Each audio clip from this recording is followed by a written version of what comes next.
قرآن پڑھتے وقت اور اس رمضان میں اپنا ٹارگٹ یہ رکھنا ہے کہ مکمل طور پر جھوٹ سے اجتناب کرنا ہے. وَاجْتَنِبُوا قَوْلَ الزُّورِ.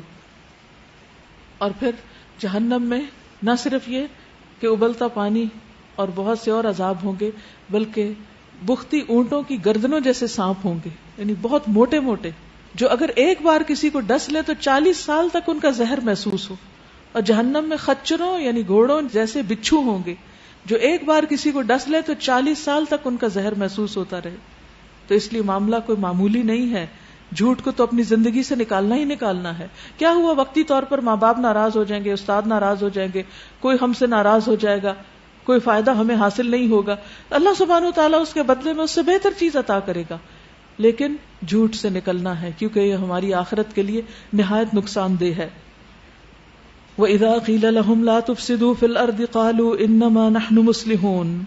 اور جب ان سے کہا جاتا ہے کہ زمین میں فساد نہ کرو تو وہ کہتے ہیں کہ ہم تو اصلاح کرنے والے ہیں، ہم تو سب ٹھیک کر رہے ہیں، یعنی اپنے بگاڑ کو، اپنی خرابی کو وہ اصلاح کا نام دیتے ہیں.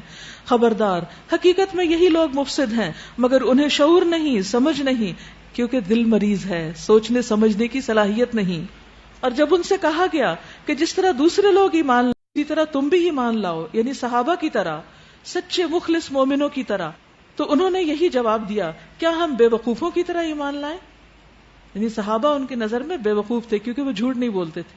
آج کل بھی آپ دیکھیں کہ جو جھوٹ بولتا ہے اس کو سمارٹ سمجھا جاتا ہے، اور جو سچا ہو، کھرا ہو، اسے بے وقوف کہتے ہیں. خبردار، حقیقت میں تو یہ خود بے وقوف ہیں مگر یہ جانتے نہیں ہیں.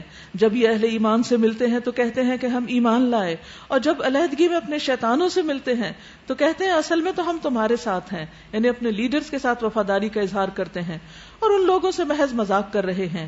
اللہ ان سے مذاق کر رہا ہے اور ان کی رسی دراز کیے جا رہا ہے، اور یہ اپنی سرکشی میں اندھوں کی طرح بھٹکتے چلے جاتے ہیں.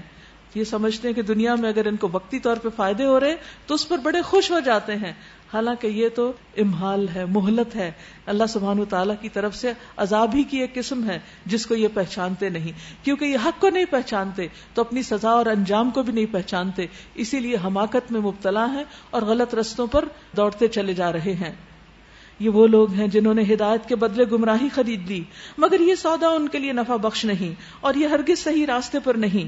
ان کی مثال ایسی ہے جیسے ایک شخص نے آگ روشن کی، اور جب اس نے سارے ماحول کو روشن کر دیا تو اللہ نے ان کا نور بصارت سلب کر لیا اور انہیں اس حال میں چھوڑ دیا کہ تاریکیوں میں انہیں کچھ نظر نہیں آتا.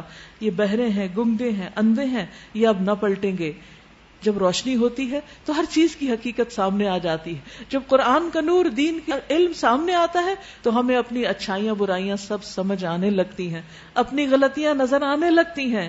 لیکن منافقین کی مثال دی گئی کہ ایسے لوگوں کو جو حق کو فالو نہیں کرنا چاہتے، حق کے مطابق خود کو نہیں بدلتے، وہ حق کو اپنی مرضی کے تابع کرنا چاہتے ہیں، تو ایسے لوگوں کو اس ہدایت سے، اس نور سے، اس روشنی سے کچھ بھی فائدہ نہیں ہوتا. وہ پلٹتے نہیں، اصلاح نہیں کرتے، حق کی طرف نہیں لوٹتے، اپنی غلطیوں کو نہیں چھوڑتے. یا پھر ان کی مثال یوں سمجھو کہ آسمان سے زور کی بارش ہو رہی ہے اور اس کے ساتھ اندھیری گھٹا اور کڑک اور چمک بھی ہے.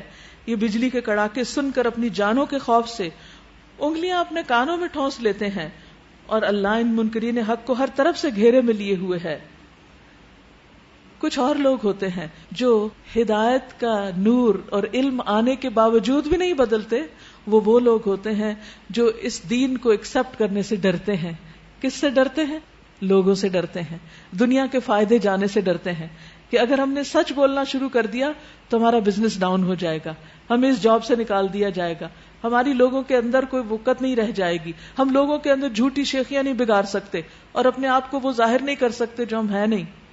تو ایسی صورت میں جب انہیں پتہ چل بھی جاتا ہے تو وہ نہیں آگے بڑھتے اور دین کے صرف اتنے احکامات لیتے ہیں جن پر چلنا آسان ہوتا ہے، اور جب اندھیرا آتا ہے، مشکل وقت آتا ہے تو پیچھے پلٹ جاتے ہیں.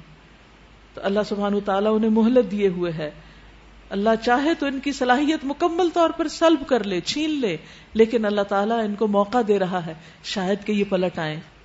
پھر فرمایا یا ایھا الناس، اے لوگو، یہ قرآن سب انسانوں کے لیے ہے، سب کو مخاطب کر رہا ہے، اے تمام لوگو، اعبدوا ربکم الذی خلقکم، عبادت کرو اپنے رب کی جس نے تمہیں پیدا کیا، والذین من قبلکم، اور ان کو بھی جو تم سے پہلے تھے، کیوں؟ لعلکم تتقون، تاکہ تم بچ جاؤ برے انجام سے، کیونکہ جس رب نے پیدا کیا ہے، جس نے یہ ساری نعمتیں دی ہیں، تمہیں پلٹ کر اسی کی طرف واپس جانا ہے اور پھر اسے حساب لینا ہے تمہارا. اور اگر تم نے اس کی مرضی کے مطابق یہ ٹیسٹ کا پیریڈ نہیں گزارا تو پھر شامت آنے والی ہے. جو اس شامت سے بچنا چاہتا ہے، اس عذاب سے بچنا چاہتا ہے، اسے چاہیے کہ اپنے آپ کو اللہ سبحانہ و تعالیٰ کے سامنے سرنڈر کر دے، سبمٹ کر دے، پوری طرح اللہ تعالیٰ کے حکم کے تابع کر دے. کون ہے وہ؟ الذی جعل لکم الارض فراشا والسماء بناء وانزل من السماء ماء. پہچانو اپنے رب کو کائنات کی نشانیوں سے. وہ وہی تو ہے جس نے تمہارے لیے زمین کا فرش بچھایا، آسمان کی چھت بنائی، اوپر سے پانی برسایا اور اس کے ذریعے سے ہر طرح کی پیداوار نکال کر تمہارے لیے رزق وہاں پہنچایا.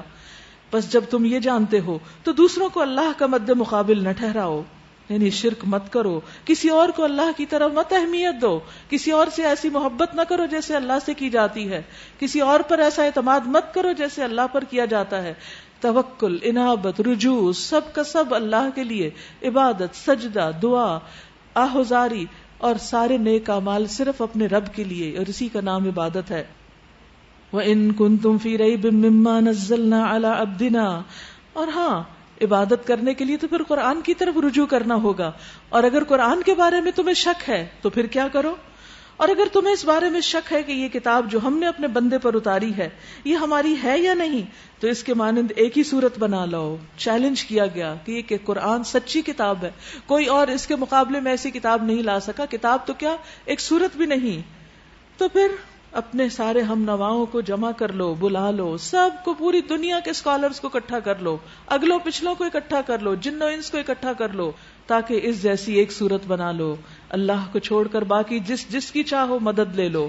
اگر تم سچے ہو تو یہ کام کر کے دکھاؤ، لیکن اگر تم نے ایسا نہیں کیا اور یقیناً کبھی نہیں کر سکتے تو ڈرو اس آگ سے جس کا ایندھن بنے گے انسان اور پتھر، جو مہیا کی گئی ہے انکار کرنے والوں کے لیے.